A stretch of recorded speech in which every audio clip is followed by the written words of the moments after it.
কত সুন্দর আমাদের দেশ, কত সুন্দর আপনাদের সমন্বয়, যাদেরকে জুতাতে পিটাইলেও মান সম্মান আমাদের ক্ষয় হবে, আপনাদের না। যাদের বাবা মায়েদের ধিক্কার জানাই যে সমন্বয়করা, সার্জিস আলম, আমি নাম উল্লেখ করে বলতেছি, সার্জিস আলম, হাসনাত আব্দুল্লাহ, নাহিদ। এই নাহিদ তো আরেক চোর, এ তো আরেকটা চোর। সিলেটে নাকি 12 কোটি টাকা দুর্নীতি, সার্জিস আলমের বাসায় 2 কোটি টাকা, এই হাসনাতের বাড়িতে 100 কোটি টাকা, এরকম তো আরো অনেক আছে। ওই যে আসিফ নজরুলের বাড়িতে কোটি করে 5 কোটি টাকা নিয়ে এক একজনকে ছেড়ে দেয়, 2 কোটি টাকা আরেকজনকে বর্ডার ক্রস করে দেয়। এদের মধ্যে কোটি কোটি টাকা। এদের কেমন বাবা মা যে বাবা মা একবার জিজ্ঞেস করে না, বাবারে এই টাকাগুলো কোত্থেকে নিয়ে আসছো? এই প্রতিটা টাকা বাংলাদেশের জনগণের অভিশাপের টাকা। এক একটা অভিশাপ 100টা বিষাক্ত সাপের চেয়ে বেশি। এগুলো কেন তার বাবা মা বলে না? ধিক্কার জানাই। তাদের তো লজ্জা থাকা উচিত। এবং কি তাদের আত্মীয় স্বজনদের আমি বলি, তারাও কেউ বলতে পারে না তোমার ছেলে 5 লাখ টাকা 2 লাখ টাকা দামের মোবাইল ইউজ করে, 1 কোটি টাকা দামের গাড়ি ইউজ করে। গাড়িগুলো কোথেকে পায়? যে একটা শার্ট কিনা, নতুন শার্ট কেনার সামর্থ্য যার নাই, সে আজকে 2 কোটি টাকার গাড়িতে চড়ে ঘুরতেছে। কোথেকে আসছে টাকাগুলো?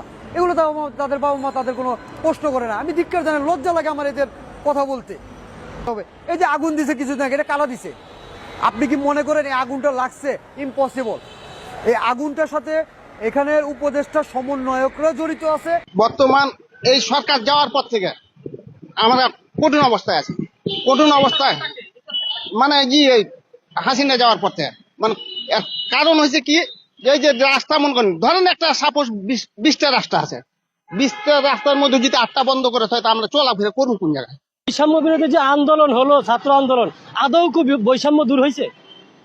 আমি তো দেখি প্রত্যেকটা সেক্টরে, প্রত্যেকটা ক্ষেত্রে এখনো সেই আগের থেকে আরো বেশি বৈষম্য চলছে। স্বাধীনতা পেয়েছি, দ্বিতীয় স্বাধীনতা, এটা বলা যাবে না। ন্যূনতম লজ্জাবোধ থাকলে এরকম কথা বলতে পারে না কোনো শিক্ষার্থী, বলতে পারে না যদি তার মৌলিক কোনো শিক্ষা থাকে। বাংলাদেশ আওয়ামী লীগ ঐতিহ্যবাহী সংগঠন, স্বাধীনতা সংগ্রামের আগের থেকে, ভাষা আন্দোলন থেকে এই আওয়ামী লীগ সংগঠন ঐতিহ্যবাহী সংগঠন। আমি চাই না যে এই সংগঠন নিষিদ্ধ। যদি ন্যূনতম কারো লজ্জাবোধ থাকে, এরকম কথা বলবে না যে স্বাধীন করেছি, সংস্কারও করবে। যে বিভিন্ন গ্রাফিতি লেখছে, অনেক গ্রাফিতি আমি সাধুবাদ জানাই, কিন্তু এরকম গ্রাফিতি আমি সাধুবাদ জানাই না যারা লেখছে যে স্বাধীন করেছি, সংস্কারও করব। স্বাধীন একবারই হয়েছে। দেশ তো শুধু ছাত্রের না, শুধু ছাত্রেরাই দেশে বসবাস করে না, আমরাও বসবাস করি। আর বর্তমান সরকার এগুলো ম্যান্ডেট করতে পারতেছে না। আর উনি রাজনৈতিক কোনো ব্যক্তিত্ব না, ওনারা দেওয়া সম্ভব না। এখানে প্রয়োজন, খুবই জরুরি প্রয়োজন রাজনৈতিক ব্যক্তিত্বের। আমি আপনাদেরকে প্রশ্ন করতে চাই, বৈষম্য বিরোধী যে আন্দোলন হলো, ছাত্র আন্দোলন, আদৌ কি বৈষম্য দূর হয়েছে? আমি তো দেখি প্রত্যেকটা সেক্টরে, প্রত্যেকটা ক্ষেত্রে এখনো সেই আগের থেকে আরো বেশি বৈষম্য চলছে।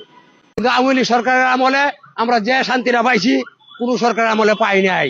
আমাদের কাছে আওয়ামী লীগ সরকারই ভালো ছিল। কোন দিকে না দিছে, যার ঘর নাই হ্যাঁ ঘর করে দিছে, মানে বিয়া করে পোলা বান্ডা পেড়ে থাকলে ওর বাতাটা হতো দিছে আওয়ামী লীগ সরকারে।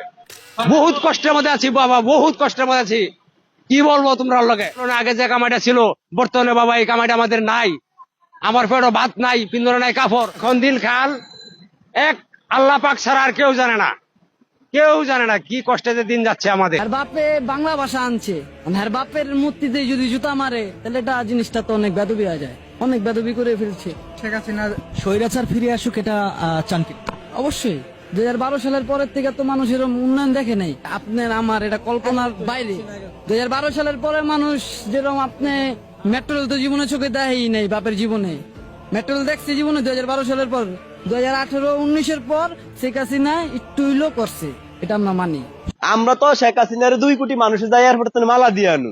শুধু শেখ হাসিনার ডাকের অপেক্ষা আমরা সাধারণ মানুষ আছি। আমরা হইলাম শেখ হাসিনার রিজার্ভ ফোর্স। শেখ হাসিনা ডাকান মাত্রে আমরা আন্দোলনে আছি, কোনো সমস্যা নাই। পাতাল রেলের কাজ চলে, কর্ণফুলী টার্নেল, ঢালাকা এলিভেটেড এক্সপ্রেস ওয়ে, আপনার পদ্মা সেতু, রূপপুর পারমাণবিক বিদ্যুৎ কেন্দ্র, আরো বড় বড় মেগা প্রকল্প, এদিক বিগ অনেক নেতা কল্পনাও করে নিজেরা শেখ হাসিনা করিয়া দিয়ে গেছে।